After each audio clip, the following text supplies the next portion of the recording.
Muy buenas tardes a todos ustedes. El padre Wilson Sosa muy amablemente me estaba informando quiénes eran los que posiblemente entraban a esta conversación conmigo ahora.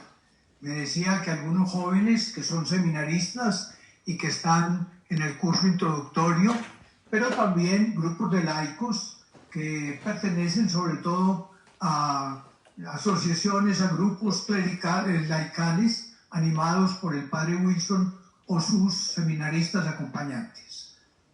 Me pidieron que hablara de Juan Eudes y también de la influencia de Juan Eudes en el Minuto de Dios y la renovación carismática. De manera que comienzo hablándoles de San Juan Eudes.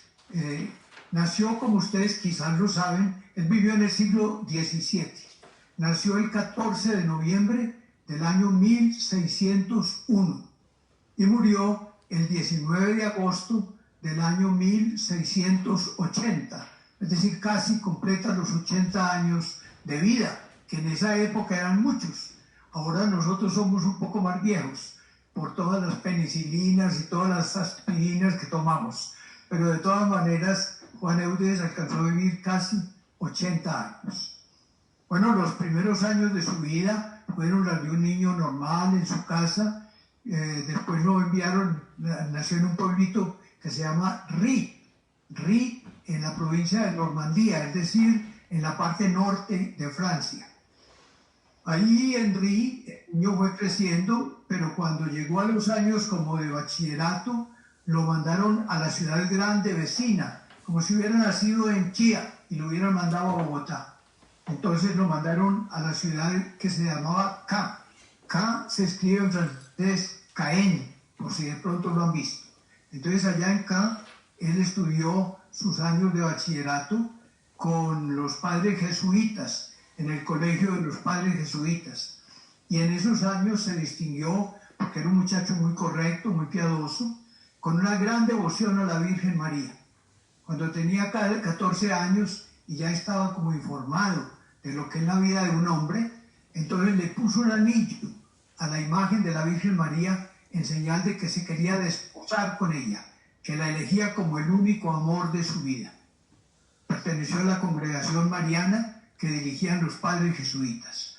Después hizo allí también su filosofía con ellos y luego entró a un grupo de sacerdotes que eran como sacerdotes diocesanos, pero que vivían juntos. Se llamaba el Oratorio. Ese oratorio lo había fundado un cardenal que tal vez han oído mencionar, se dice el cardenal de Beryl, se escribe Berulle. El cardenal de Beryl fundó ese grupo de sacerdotes para dos cosas principales: para formar otros sacerdotes y para predicar el Evangelio. Bueno, allí en el oratorio estuvo Juan Eudes. Se ordenó en diciembre de 1625, es decir, acababa de cumplir 24 años y un mes cuando se ordenó de sacerdote. Y se siguió estudiando a la sombra del cardenal de Beryl. Pero en 1626, es decir, tenía un año y medio de haber sido ordenado sacerdote, tenía apenas 25 años, no los cumplía todavía. El papá, que se llamaba don Isaac Eudes, era un médico rural. El papá le escribió una carta contándole que la peste había estallado en esa región de Normandía. Todo el mundo habla de la peste, pero nunca he leído de qué se trataba esa peste. Pues la gente se apestaba un poco como el COVID de ahora, se apestaba con el contacto con las otras personas y entonces no había remedios, no había penicilinas, no había nada en esa época. Entonces la gente que se apestaba iba muriendo, no tenía salvación. Algunos superaban la peste, pero en ese siglo, en 4 oleadas de peste que hubo, murieron más o menos 2 millones de personas en Francia, que en esa época, y 2 millones era mucho. Ahora Francia tiene mucho más gente, pero en esa época era tal vez como Colombia, si acaso, tal vez menos, y 2 millones de muertos. Bueno, Juan Eudes, cuando recibió la carta de su papá a finales de 1626, le pidió permiso al padre Beril, al cardenal, que después fue cardenal de Beril, le pidió permiso para ir a trabajar con los enfermos. El cardenal le dijo que esperara, que estaba muy muchacho, que madurara un poco, que pensara más la idea, y así lo tuvo como 3 o 4 meses esperando. Pero en 1627 fueron tantas las súplicas del padre Eudes, que era un muchacho de 26 años, ni siquiera, fueron tantas las súplicas que el cardenal dijo, bueno, váyase pues a trabajar acá, a la comunidad de los padres del oratorio, y ahí se acaba de preparar a ver si es o no es esa su misión. Juan Eudes fue entonces ahí al oratorio, y el superior se llamaba el padre Alar, y era lo que el padre Alar quisiera decidir. Y el padre Eudes entonces le rogaba y le rogaba, y al final, a mediados del año, el padre Alar le dio una carta, recomendándolo, pero es una carta como si fuera un santo ya, y era un muchacho de 26 años, diciendo que era un sacerdote, que muy piadoso, que ejemplar, que lleno de abnegación, que quería cuidar a los enfermos, que él respondía por él, por su conducta. Bueno, la carta más elogiosa posible. Y se la mandó a un obispo de una ciudad que no era acá, pero que quedaba en ese sector de Francia. Se llamaba C, se escribe en francés S, E, otra E y una Z, C. Entonces Juan Eudes con esa carta se fue a C, pero el obispo no estaba, el obispo de C. Entonces se encontró con el vicario general y le entregó la carta. Y el vicario general le dijo, bueno, bien.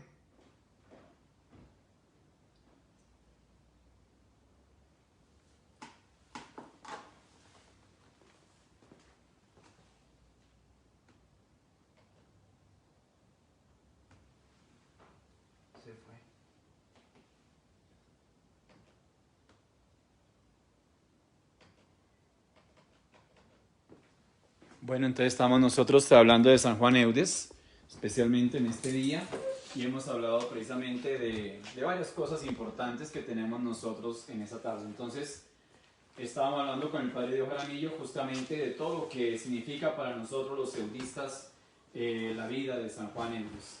Por eso es muy importante que nosotros tengamos en cuenta a San Juan Eudes. Entonces, primero...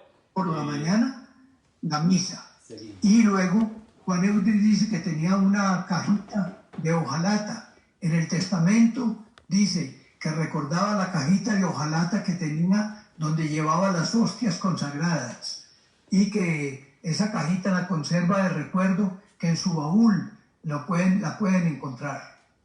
Entonces salía Juan Eudes después del desayuno a atender enfermos, a llevar el viático. No le daba miedo, llegaba a donde cualquier enfermo. Y bendito sea Dios que el Señor lo protegió. Estuvo en ese apostolado desde el mes de agosto de 1627 hasta el mes de noviembre de 1627. En noviembre como que se apaciguó un poco la peste. Entonces ya no había qué hacer y él entonces volvió a su comunidad de acá. Pero 3 años después, en 1630, volvió otro azote de peste. Y Juan Eudes regresó a cuidar enfermos. Pero a los 4 o 5 meses que llevaba de cuidar enfermos, en 1631, al comenzar el año, supo que en su comunidad de los padres del oratorio, que era donde él pertenecía, el superior, que le llamaba el padre Repichón, y 2 compañeros tenían peste. Entonces dijo, no, pues la caridad comienza por casa. Si me voy a quedar aquí cuidando a estos enfermos, tengo que volver al oratorio. ¿Dónde vivía mientras tanto Juan Eudes? En esos finales de 1630 a principios de 1631. Nadie lo quería recibir, pero encontró que una religiosa que llamaba la señora Bidó, esa señora era abadesa de un convento en Caen. Y entonces en ese convento, una abadía tenía mucha tierra alrededor de la abadía. Entonces en esos jardines grandes, en esos prados de la abadía, arreglaron un tonel. Ahí había 4 toneles grandotes. Entonces arreglaron un tonel donde se echaba el vino a fermentar. Lo arreglaron, le pusieron un colchón, le pusieron una mesita, y eso le servía a Juan Eudes de dormitorio, le servía también de comedor, porque las monjitas le llevaban todos los días la comida. Entonces dormitorio, comedor y oratorio. Él llevaba ahí, celebraba la misa, tenía ahí las hostias consagradas y vivía todo el día visitando enfermos y llevándoles el consuelo espiritual. Pero cuando el superior, el padre Repichon, y los otros 2 compañeros en la casa del oratorio de Caen se enfermaron, entonces él dijo, no, pues la caridad comienza por casa, tengo que ir a cuidarlos. Y precisamente regresó, y en el mes de abril de 1631, en sus brazos murió el padre superior, el padre Repichon. Y de los otros 2 enfermos que había, uno murió y otro se curó. Eso le sirvió pues a Juan Eudes como primera experiencia de cuidado con los enfermos. Para abreviarles, Juan Eudes comenzó a predicar y comenzó lo que él llamaba las misiones. Para hacer las misiones, él reunía un grupo de sacerdotes y se iba siquiera por 2 o 3 meses a una parroquia donde lo llamaban, donde lo invitaban. Se iba con un grupo de sacerdotes y un grupo de laicos. Entonces, él predicaba el Evangelio. Todos los días había 3 o 4 predicaciones del Evangelio. Unos de los padres daban el catecismo. Juan Eudes escribió el catecismo de la misión, que era el que se usaba para que la gente aprendiera en preguntas y respuestas la doctrina cristiana. Predicaba el catecismo, los sacerdotes se ponían a confesar gente, porque era la misión que llegaba a una parroquia y se invitaba a todos a que se renovaran en la fe. Era como una especie de renovación carismática de esa época sin el nombre. Entonces, predicaba todos los días, había predicación. Juan Eudes escogía siempre una predicación diaria y la misión duraba 2 o 3 meses. A él no le gustaba que fueran más cortas, porque decía que con eso apenas se mueven las hojas de un árbol, pero que hay que esperar que maduren los frutos y que haya cosecha para poder conseguir la cosecha final. Y de las misiones, él predicó en total en su vida 117 misiones. De manera que se supone que todos los días predicando durante 117 misiones y cada misión de 2 o 3 meses, pues figúrense ustedes, fue un gran predicador. Por eso le dieron el nombre de predicador apostólico. De manera que ese fue como el segundo, primero la peste y el cuidado de los enfermos.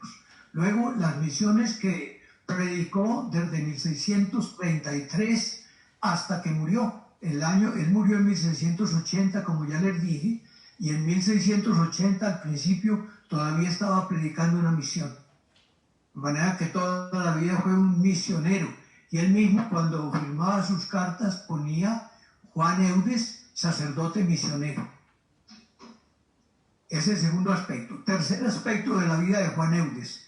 De todas las misiones comenzó a escribir libros.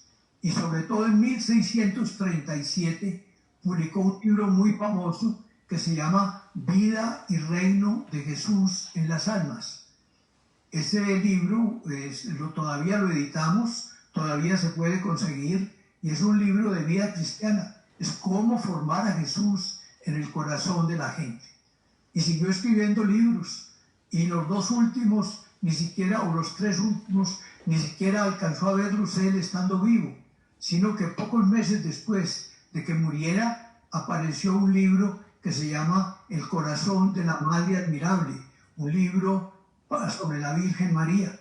Y escribió otro libro, también después de la muerte fue publicado aquí en la habitación donde estoy, en la parte de arriba de un armario, y ahí tengo 2 libros en la primera edición, publicados recién muerto Juan Eudes. El otro libro se llamó El Predicador Apostólico, compartiendo todas sus experiencias y formación como predicador del Evangelio.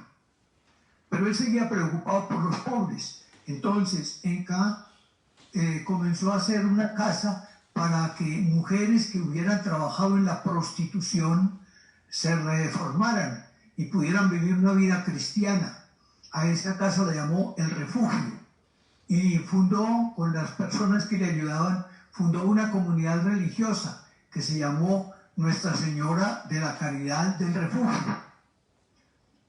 2 siglos después de él haber fundado esa comunidad, porque eran casas independientes, las de una ciudad de las de otra, hubo una de esas religiosas que dijo: hagamos una sola federación, y la reunió en lo que se llama Nuestra Señora del Buen Pastor.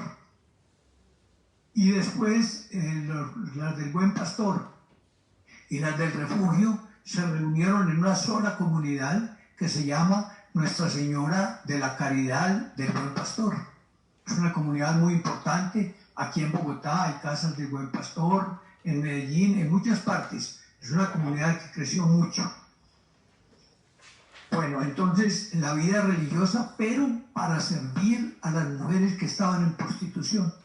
Por eso las hermanas del Buen Pastor en Colombia trabajan sobre todo acogiendo niñas para evitar, sobre todo las campesinas y la gente del pueblo, llega a las ciudades, la acogen para que no se vayan a prostituir. Y luego, las hermanas del Buen Pastor durante mucho tiempo dirigieron las cárceles de mujeres aquí en Colombia. Por eso, por ejemplo, aquí en Bogotá, la cárcel de mujeres se llama del Buen Pastor. Ya después, siendo ministro de Justicia, Alberto Santofimio prefirió que las manejara directamente el Estado y que no intervinieran las religiosas. Entonces ellas entregaron las cárceles aquí en Colombia, pero sigue siendo una comunidad que ha hecho mucho bien en ese gremio de mujeres. Y aún aquí en Bogotá, a partir de lo que llamamos la Fundación Eudes, que dirige el padre Bernardo Vergara con el padre René Rey, trabajan en los cafetines del centro de la ciudad y demás, procurando que personas no se aparten de la prostitución, y en eso cuentan con la ayuda de las hermanas del Buen Pastor, y también trabajaron desde el principio con los enfermos de SIDA. Pero Juan Eudes buscaba más en la vida, entonces buscó formar sacerdotes. Comenzó a reunir sacerdotes, como muchos lo acompañaban predicando, se fueron haciendo muy amigos y dijeron: fundemos una comunidad, un grupo de sacerdotes, una asociación de sacerdotes. En la terminología que usa hoy la Iglesia, eso se llama sociedad apostólica. Entonces somos como sacerdotes que nos asociamos, y esos somos los que nos llamamos los eudistas, aunque nuestro nombre oficial es Congregación de Jesús y María. Juan Eudes estableció esa comunidad el 25 de marzo de 1643. Las hermanitas del Buen Pastor las había fundado en 1642. Entonces, un año después, fundó la comunidad de sacerdotes, y la fundó con 2 finalidades especiales. Una, predicar el Evangelio. Somos misioneros. Como creo les dije ya, él firmaba sus cartas poniendo Juan Eudes misionero. Entonces, él quería que predicáramos misiones, pero no yendo necesariamente a otros países lejanos, etcétera, o a la selva, sino yendo a las parroquias a reanimar el espíritu cristiano en cada parroquia. Eso era lo que él llamaba las misiones. Aquí en Colombia no hemos hecho ese trabajo mucho, porque aquí en Colombia eran sobre todo los padres redentoristas los que han organizado misiones así en las parroquias. Pero en otros países, sobre todo en Francia, sí ha habido mucha misión hecha por los eudistas. Ya les decía ahora que Juan Eudes participó en 117 misiones. Pero la otra finalidad por la cual Juan Eudes estableció su comunidad era para que le ayudaran a los obispos diocesanos a formar a sus sacerdotes. En esa época parece que había muchos problemas en la formación del clero, no había seminarios, Y Juan Eudes fue uno de los tres sacerdotes. El Concilio de Trento, que había sido el siglo anterior, que había terminado en 1575, había establecido una ley, y era que hubiera seminarios, es decir, semilleros de vocación sacerdotal, donde los sacerdotes llegaran, o los que se querían preparar al sacerdocio, llegaran a tener una formación académica y sobre todo espiritual. Y Juan Eudes entonces, ese 25 de marzo de 1643, fundó el seminario, la congregación, para encargarse de tener una casa de formación a los sacerdotes que se llamó La Misión. Y fue el primer seminario que hubo en ese sector de Francia. También en esa época otros hombres colaboraron en esa misma idea. Uno fue San Vicente de Paúl, quien formó una comunidad con parecidos objetivos, los seminarios y el trabajo con los campesinos. Él fundó lo que llaman los vicentinos, o también los llaman los padres lazaristas. Otro fundador de esa época, posterior a San Juan Eudes, que lo conoció y decía que Juan Eudes era la maravilla del siglo, eran bien amigos, se llamó el padre Juan Jacobo Ollier, fundó los padres sulpicianos, porque el padre Ollier era el párroco de la iglesia de San Sulpicio en París. A los vicentinos los llaman también lazaristas, porque San Vicente de Paúl organizó su comunidad en la calle de San Lázaro. Entonces, de ahí salieron los lazaristas. Son las tres comunidades que más se dedicaron, y ya estamos entregando ese servicio a los obispos, porque ya hay sacerdotes ordenados y preparados en todas partes. A nosotros nos quedan uno que otro seminario en México, en Nicaragua, en Honduras, en Venezuela, en Ecuador, en Brasil, pero lo hemos ido entregando. Aquí los de Colombia, que hemos tenido muchos. Aquí en Colombia tuvimos y orientamos o fundamos seminario en Santa Marta, en Barranquilla, en Cartagena, en Montería, en Santa Rosa de Osos, en Jericó, en Santa Fe de Antioquia, uno de adultos en Pereira, en Cali, en Pasto, en Ocaña, en Bucaramanga, en Villavicencio. Son los seminarios que hemos tenido en Colombia y que los hemos ido entregando. También ayudamos en Caldas, Antioquia, y otros que quedan por ahí. Bueno, así entonces fue Juan Eudes. Entonces le resumo en 3 o 4 palabras. Fue preocupado por los enfermos, no solo físicos como los de la peste, sino espirituales como los de la prostitución.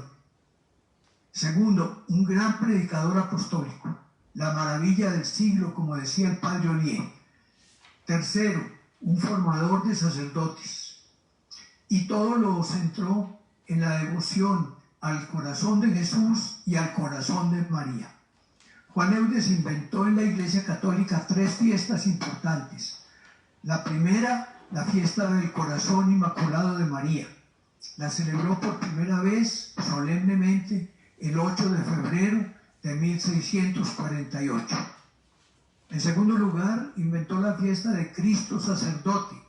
La celebró por primera vez el 15 de noviembre de 1653.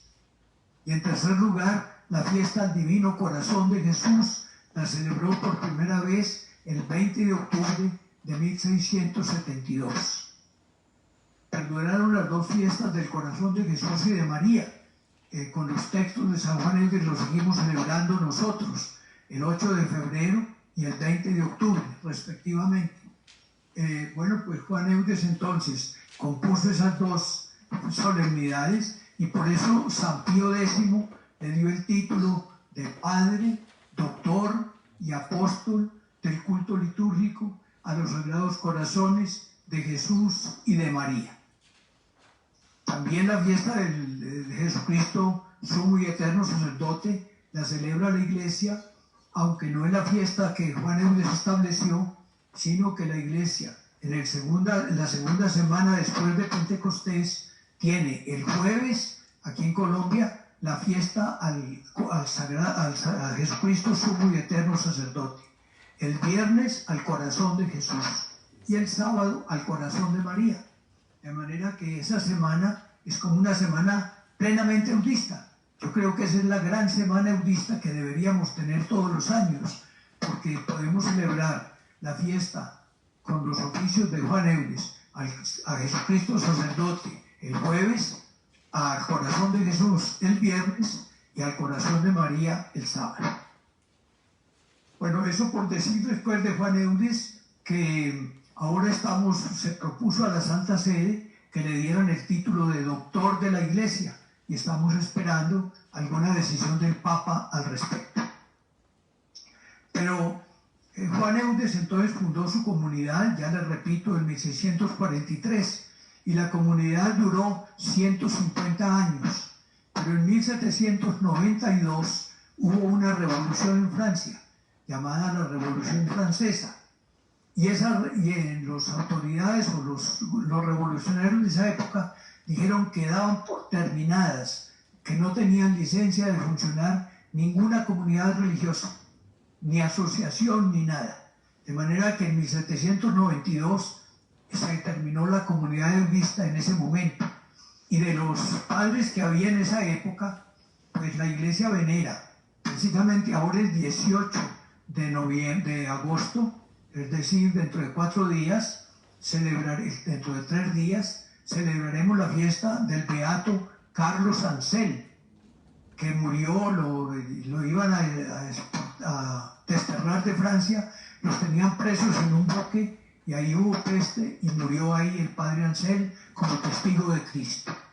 El 2 de septiembre vamos a celebrar la fiesta del beato Francisco Luis Sever, que era el superior general encargado en ese momento y era el confesor del rey Luis XVI, y también del padre Carlos Lefranc, que era el superior del seminario de Coutances en Francia. A ellos dos, en esos días se dijo en Francia que tropas extranjeras iban a atacar a Francia. Entonces los libertinos que gobernaban a Francia, Robespierre, Danton, dijeron: hay que defender a la patria, pero comencemos aquí, en la ciudad misma. Y entonces dice, los sacerdotes que no han querido prestar el juramento que les exigimos de obedecer primero al rey que al papa, están presos. Entonces la gente se fue al convento llamado de los Carmelitas, y ahí estaban presos, había 3 obispos y casi 150 sacerdotes. Los mataron a todos. Primero mataron a 50. Después, como pidieron que hubiera un juicio, comenzaron a juzgarlos, pero el juicio era: ¿usted acepta prestar el juramento o no? Y se decía no, y una vez al patio donde los maten. Y así mataron a 2 eudistas más, el 2 de septiembre de 1792. Y también con ellos mataron a otro que vivía con ellos en la casa. Había sido jesuita, pero como también disolvieron a la Compañía de Jesús, él se fue a vivir con los eudistas y hasta era el encargado de la economía, de manera que debía ser muy cercano. También a él lo mataron el beato Jeremí Beró de Perú. Al otro día, en otro lugar de Francia llamado San Fermín, mataron a otro eudista, al padre Potier. El padre Potier era el rector del seminario de Rouen. Pero entonces él dijo, cuando oyó pues que había que prestar el juramento, dijo: pues tengo que obedecer, lo voy a prestar. Pero cuando regresó al seminario, los seminaristas todos le cerraron la puerta. No lo querían recibir. Dijo: usted presta ese juramento, nosotros somos católicos. Y entonces él dijo: ¿qué hago? Metí la pata. Entonces se fue donde la mamá, y la mamá le dijo: no, yo no recibo ninguna hija apóstata. Entonces ya con eso él comprendió que había fallado, y se arrepintió, y por la prensa se retractó y dijo que no quería de ninguna manera obedecer nada que estuviera contra el Papa. Entonces lo cogieron preso, y el 3 de septiembre lo tiraron por una ventana sobre la gente, que lo mató apenas cayó al suelo. De manera que esos son nuestros 4 o 5 mártires eudistas: el padre Carlos Ansel, el padre Francisco Luis Sever, el padre Carlos Lefranc, el padre Carlos Ansel y el padre Potier.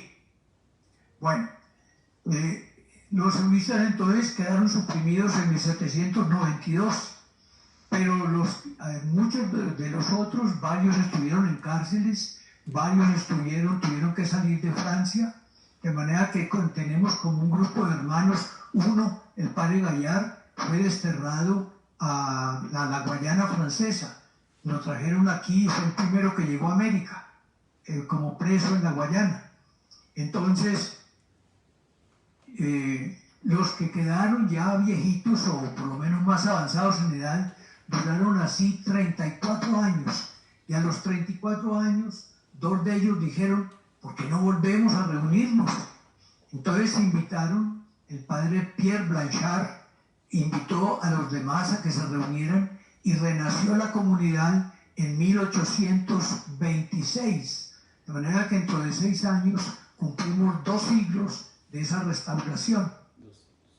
El padre Blanchard llevó un sacerdote joven que era muy amigo de él, llamado Luis de la Molinière. Y cuando el padre Blanchard murió en 1835, el padre Luis fue electo general y duró como general hasta el año 35 años, hasta 1870. Pero ya no se encargaron de seminarios, porque ya otros que habían recomenzado antes que ellos, pues tomaron los seminarios. Teníamos bastantes seminarios en Francia. Pero entonces tomaron colegios y siguieron con las misiones. En 1870 fue electo general un hombre muy especial llamado el padre Ángel Ledoré. Y el padre Ángel Ledoré, en esa época el superior general era por toda la vida. El padre Ángel Ledoré fue superior general por 49 años. Casi cumple las bodas de oro sacerdotales de superior general. Únicamente que en los 3 últimos años de su vida ya estaba bastante enfermo, entonces le nombraron un asistente que le ayudara para las cosas más elementales de la vida. El padre Ledoré era un gran predicador. Él, cuando era diácono, había hecho un voto, y era que le prometía a Dios que nunca rechazaría ninguna predicación que le pidiera. Entonces vivía predicando. Y como era muy elocuente y muy buen predicador, cuando a comienzos de 1902-3, hubo una persecución religiosa en Francia, el padre Ledoré era el gran abanderado de todas las comunidades religiosas. Era como el líder espiritual en ese sentido en Francia. Pero en esa época desterraron a los eudistas, sobre todo a los que eran seminaristas, que vivían en un pueblo de Francia llamado Kerlois, y se fueron a Bélgica, a un pueblo llamado Guilhem. Y ahí en Guilhem se formaron como sacerdotes algunos de los padres franceses que vinieron primero aquí a Colombia, porque siendo general el padre Ledoré, se había introducido la causa de canonización de San Juan Eudes en Roma, y entonces el Papa León XIII, que entonces gobernaba la iglesia, conoció quién era Juan Eudes, y el Papa León XIII le pidió al padre Ledoré que le mandara obispos al obispo de Cartagena, que era un italiano llamado Monseñor Biffi, Eugenio Biffi. Entonces, para que le ayudara a formar los sacerdotes de la arquidiócesis de Cartagena, y así recomenzara la labor sacerdotal de los eudistas en el Nuevo Mundo.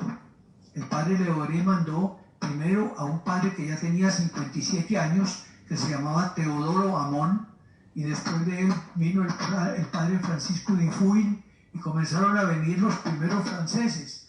Aquí el padre Gabriel Macé, por ejemplo, fue muy importante y después desempeñó muchos oficios en Roma. Pero de esa época, los que yo alcancé a conocer, que llegaron aquí en 1905, fue el padre Enrique Rocherot. El padre fue de la primera tanda que llegó, y con él fueron viniendo otros, como el padre Lenecé, el padre Fabín, el padre Crepel. Después llegaron el padre Bossó, el padre Morel, el padre Yerel, el padre Leunzal.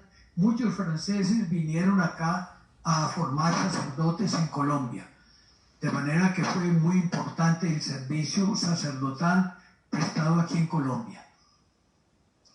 El padre Ledoré, ya les dije, murió en 1919, recién terminada la Primera Guerra Mundial de Europa, y allá estuvo luchando el padre Enrique Rocheró, que después llegó aquí. Antes había estado aquí, pero se fue como soldado y regresó después de la guerra aquí a Colombia y realizó una labor maravillosa en Pamplona. Él comenzó la misión con los indígenas tuneos, escribió la gramática y el vocabulario de los tuneos y los cantos tuneos, que fueron publicados los dos primeros como libros, y los cantos en la revista de Antropología Colombiana, la de Ciencias Exactas, Físicas y Naturales. Ese fue el padre Enrique Rocheró.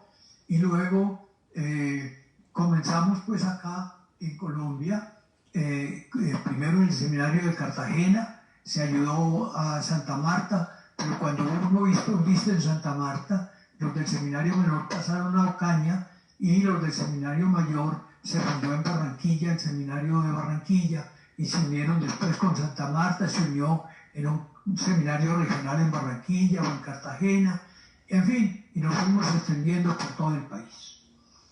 Dentro de ese grupo de sacerdotes, llegaron aquí también a Bogotá por primera vez en 1914. Se habían ido estableciendo en 1908, primero en el seminario de Santa Fe de Antioquia, en 1899, después en 1908 en Santa Fe, en San Pedro, y luego entonces se fueron extendiendo por todo el país, y aquí a Bogotá llegaron en 1914 y tomaron la iglesia de Usaquén, y tomaron también la iglesia un poco después llamada Nuestra Señora de las Angustias, que queda en el centro de Bogotá, en la calle 23, con la carrera 13A. La dirección de la Casa Cural es carrera 13A, número 2323. Entonces, pues ya el teléfono no me los doy porque ya no debe estar en los, ya debieron haber puesto otro. Entonces, comenzamos pues aquí en Bogotá y en Usaquén, sobre todo con el seminario mayor, y ahí comenzaron a ordenarse sacerdotes. Eran formadores primero los padres franceses, pero comenzó a haber sacerdotes de aquí de Colombia. Entonces primero hubo un seminarista que mandaron a Roma y se murió cuando regresó a Colombia, el padre Amador, pero bueno, entonces después hubo hombres muy importantes como el que fue después arzobispo de Medellín, Monseñor Joaquín García Benítez, o el que fue el primer obispo de Cúcuta, Monseñor Luis Pérez Hernández, o el que fue obispo de Pasto, Monseñor Jorge Giraldo Restrepo, o el que fue arzobispo de Santa Fe de Antioquia, Monseñor Eladio Acosta Arteaga, o el que fue arzobispo de Barranquilla, Monseñor Germán Villa Gaviria, o el que es actual arzobispo de Cartagena, Monseñor Jorge Jiménez, o el que fue arzobispo de Cali, primero de Ibagué y después de Cali, Monseñor Juan Francisco Sarasti. Bueno, se ha prestado un servicio a la Iglesia desde la cátedra episcopal, pero sobre todo como profesores de sacerdotes. Ya les hice al principio la cuenta de que por unos años al menos se ha trabajado en Santa Marta, Barranquilla, Cartagena, Montería, Ocaña, Bucaramanga, Santa Rosa de Osos, Jericó, Santa Fe de Antioquia, Pereira, y luego en el Cali, en Pasto, en Villavicencio y en Bucaramanga, ya lo dije tal vez, bueno, en Cali, en Antioquia, y de aquí han ido a otros países como Venezuela, Ecuador, Honduras, Nicaragua, República Dominicana, México, Chile, Perú, Brasil.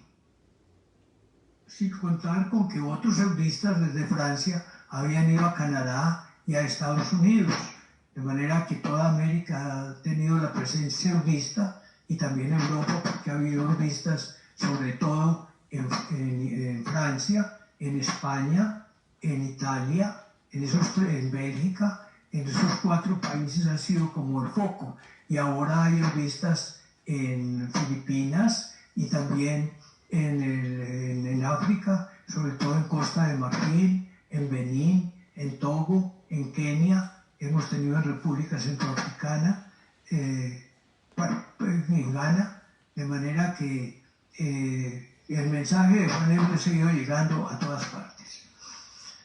Pues en el seminario que teníamos en Usaquén, se preparó para el sacerdocio y recibió la ordenación sacerdotal en 1934 el padre Rafael García Herreros. Se ordenó el 19 de agosto de 1934. Lo ordenó el que era nuncio apostólico, Monseñor Giove. El padre García Herreros, recién ordenado sacerdote, trabajó primero en Santa Rosa de Osos, después en Jericó, de ahí fue a Mérida, Venezuela, lo mandaron después a Pamplona, estuvo en Cartagena, en San José de Miranda, fue a Europa a especializarse en filosofía, a su regreso estuvo en el seminario de Cali, de ahí pasó aquí a Bogotá para el Minuto de Dios que inició, y el Minuto de Dios se debe a que el padre en Cartagena había fundado un programa radial llamado La Hora de Dios, pero después pensó que la gente no se aguantaba una hora oyéndolo todos los días por radio. Entonces inventó un programa que fuera tan corto que la gente, si no se le gustaba, no tuviera ni tiempo de levantarse e ir a cambiar la estación de radio, porque en esa época era radio, y entonces, porque no duraba sino un minuto. Entonces, pero el programa fue llamando la atención, primero en Cartagena, después en Cali, y luego aquí en Bogotá. En Bogotá comenzó el programa de televisión de radio a finales de 1954, pero como la televisión en Colombia había comenzado el 13 de junio de 1954, entonces llevaba 6 meses y era un solo instituto que se llamaba Instituto de Radiotelevisión Colombiana. Entonces, al ir a hablar en la radio El Minuto de Dios, ahí vecinos en la otra oficina estaban los de televisión. Entonces le pidieron que en 1954 hiciera la novena de Navidad por televisión. Y como gustó, el director le pidió, ¿y por qué no lo hace entonces El Minuto de Dios por televisión? Y entonces el 10 de enero de 1955, hace 65 años largos pues, comenzó el programa de televisión Minuto de Dios, que es el programa de los que actualmente se difunden en televisión, no solo en Colombia, sino en todo el mundo, el más antiguo. No hay ningún programa en ninguna parte del mundo que haya comenzado antes del 10 de enero de 1955. Es el más antiguo en la televisora mundial. El padre comenzó, voy a tener que ir rápido porque me falta apenas un cuarto de hora y el padre Wilson es muy estricto y me corta el programa apenas llegue al punto. Entonces,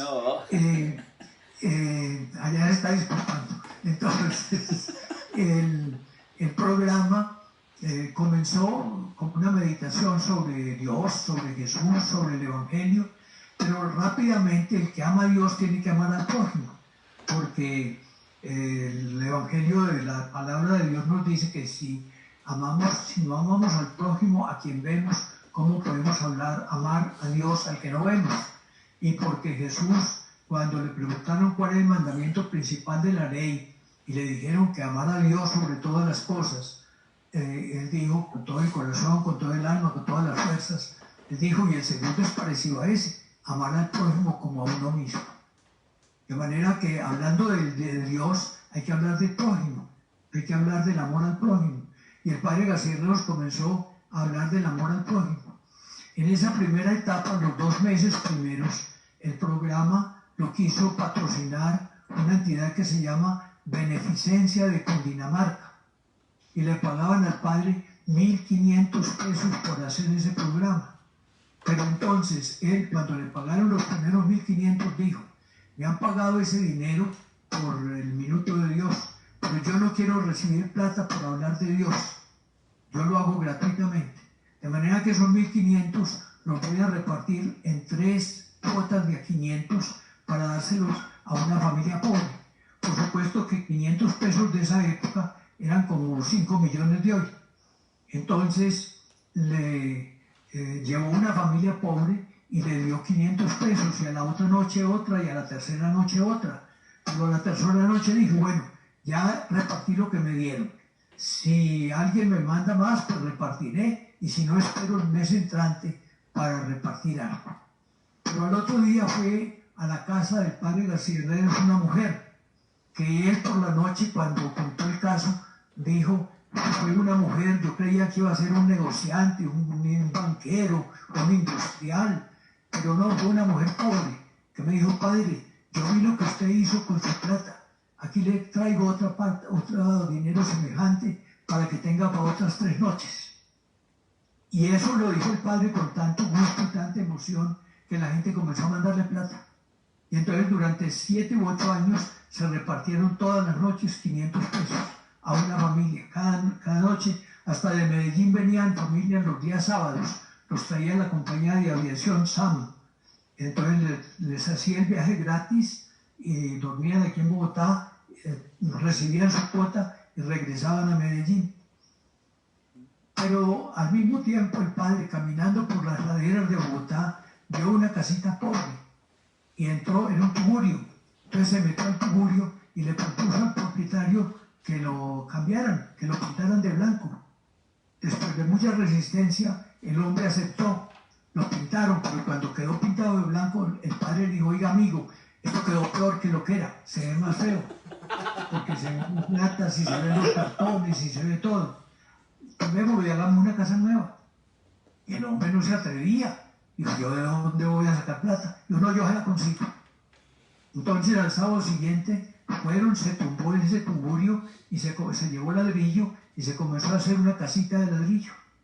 Y unos vecinos le dieron hospedaje a ese hombre, a esa familia, mientras le construían la casa, que duraba una semana haciéndola. Pero entonces los que recibieron al hombre en su casa le pidieron que le hiciera otra a ellos, y otra, y así 8. Hasta que a las 8 llegó una carta que decía un señor: padre, muy lindo lo que está haciendo, pero le pido que lo interrumpa porque ustedes están construyendo en un terreno que es mío. Era una invasión. Entonces el padre contó eso por televisión y don Antonio Restrepo lo llamó el otro día y dijo: yo le regalo una fanegada de terreno en Gativá, que es aquí donde estamos en el Minuto de Dios. Y otro señor llamado don Estanislao Larte regaló otra fanegada. Y a los 2 años, unos judíos que tenían, una compañía de petróleo que llamaba La Colpa, que tenía mucho más terreno, dijo: les vendo lo que falta por 100.000 pesos. 100.000 pesos en esa época era más de 100.000 millones de hoy. Entonces, el padre dijo: no, dijo por televisión: me están ofreciendo un terreno, no tengo con qué comprarlo, pero si alguno me lo presta, yo creo que reuniendo en unos 2 años lo puedo pagar, pero sería maravilloso porque podríamos tener ya el terreno de un barrio. A los 2 días llegaron de Medellín unas familias judías, don Isidoro Rabinovich, don Moisés Barberov, y trajeron los 100.000 pesos. Y le dijeron: padre, usted pidió que le prestaran 100.000, aquí los tiene, pero no es un préstamo, es un regalo, porque queremos devolverle al país algo de lo que el país nos ha dado a través de nuestro trabajo. Entonces, con eso se compró todo el terreno, que es hoy el Minuto de Dios.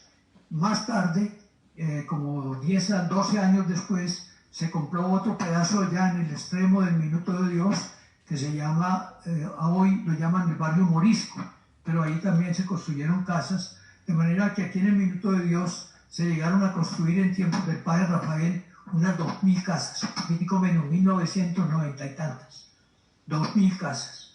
Y el padre entonces, para reunir dinero, se inventó lo que llamamos el banquete del millón, donde cada boleta valía 5.000 pesos de esa época, que son como 5 millones o más de hoy.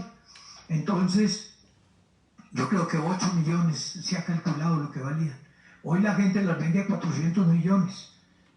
Son casas buenas. Pero bueno, de todas maneras, así comenzó el barrio Minuto de Dios, que después se fue extendiendo. Y como había muchos niños, un día llegó un señor español y dijo: padre, ¿en qué le puedo ayudar? Y el padre le dijo: pues quédese viviendo aquí y usted va a ser el primer rector del colegio. Y así se fundó el colegio del Minuto de Dios. Hoy tenemos, entre guarderías y colegios, 36 establecimientos con casi 30.000 alumnos. Y cuando hubo los primeros bachilleres, en 1967, se comenzó a pensar en la universidad. Y después se fundó la universidad en 1992, en febrero, y hoy es la mayor universidad del país, que tiene más de 100.000 alumnos, y estamos como en 69 municipios de Colombia. De manera que así la obra de Dios se ha visto. Por supuesto que hasta con tradiciones. Una vez el padre estaba parado en la puerta de una casa y pasó un carro a toda velocidad. Eso fue hace mucho tiempo y le hicieron 2 disparos. El padre decía, uno era para mí y otro era para la obra. Felizmente no le dieron. Pero eso sirvió para invitar a la gente a que tomara conciencia de la responsabilidad y que el padre quería una revolución, pero no a base de sangre, sino a base de bondad, a base de amor, a base de generosidad, a base de pensar en un mundo nuevo. Bueno, tengo 5 minutos, un poquito más, 6. Llegó en 1967 un grupo de turistas americanos que estaban hablando del Espíritu Santo. Ese tema es muy importante en la iglesia porque el Espíritu Santo es como el alma de la iglesia. San Juan Eudes dejó muchas cartas y muchos escritos al respecto, pero hay 2 frases que a mí me llaman la atención. Una dice así: la devoción de la devoción es no tener apego a ninguna devoción, sino entregarse al Espíritu Santo para que Él haga en nosotros lo que quiera. De manera que ese mensaje se los dejo a ustedes, lo recorté un poquito para darle lo sustancial. La devoción, la práctica de las prácticas, la devoción de las devociones es no tener apego a ninguna práctica ni a ninguna devoción, sino entregarse al Espíritu de Dios. Y la segunda que dijo San Juan Eudes fue esta: bautízame, Señor, con ese Espíritu Santo de amor y fuego del que habló tu santo precursor. Es decir, destruye en mí el pecado y abrázame en las llamas de tu amor. De manera que esa invitación de Juan Eudes, bautízame, Señor, con ese bautismo de Espíritu Santo y fuego del que habló tu precursor. Es decir, destruye en mí el pecado y abrázame en las llamas de tu amor. La práctica de las prácticas, la devoción de las devociones es no tener apego a ninguna práctica ni devoción, sino entregarse al Espíritu de Dios. Y bautízame, Señor, con ese bautismo de Espíritu Santo y fuego del que habló tu precursor, es decir, destruye en mí el pecado y abrázame en las llamas de tu amor. Así comenzó en Colombia la renovación carismática. El padre García León la inició, después tuvo ecos muy importantes.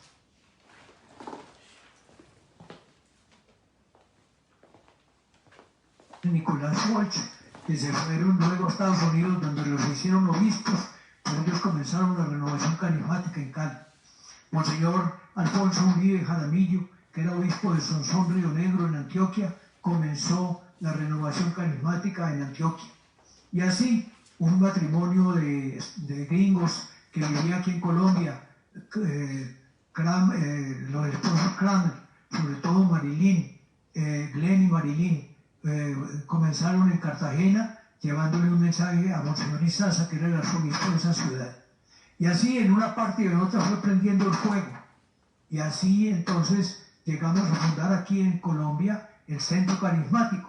Y el Centro Carismático se encargó de tener emisoras, tenemos en Bogotá, en Medellín, en Barranquilla, en Cartagena, en Ibagué, en Buga, emisoras funcionando.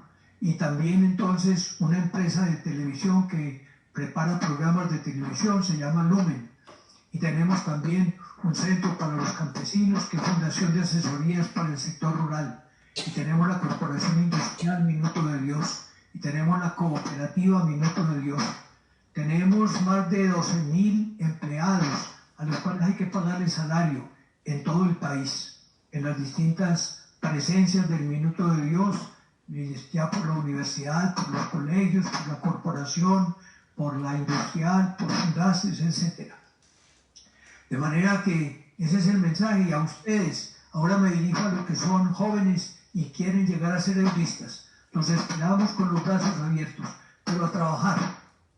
Es a trabajar, a predicar el Evangelio, a difundir la misión y a prestar un servicio a a los que participan del sacerdocio de Cristo, el sacerdocio bautismal, es decir, a todo el pueblo de Dios, que es un pueblo sacerdotal, es decir, un pueblo que ora a Dios y que lo bendice, y también a los ordenados, a los presbíteros, a los diáconos, a los obispos, a todos.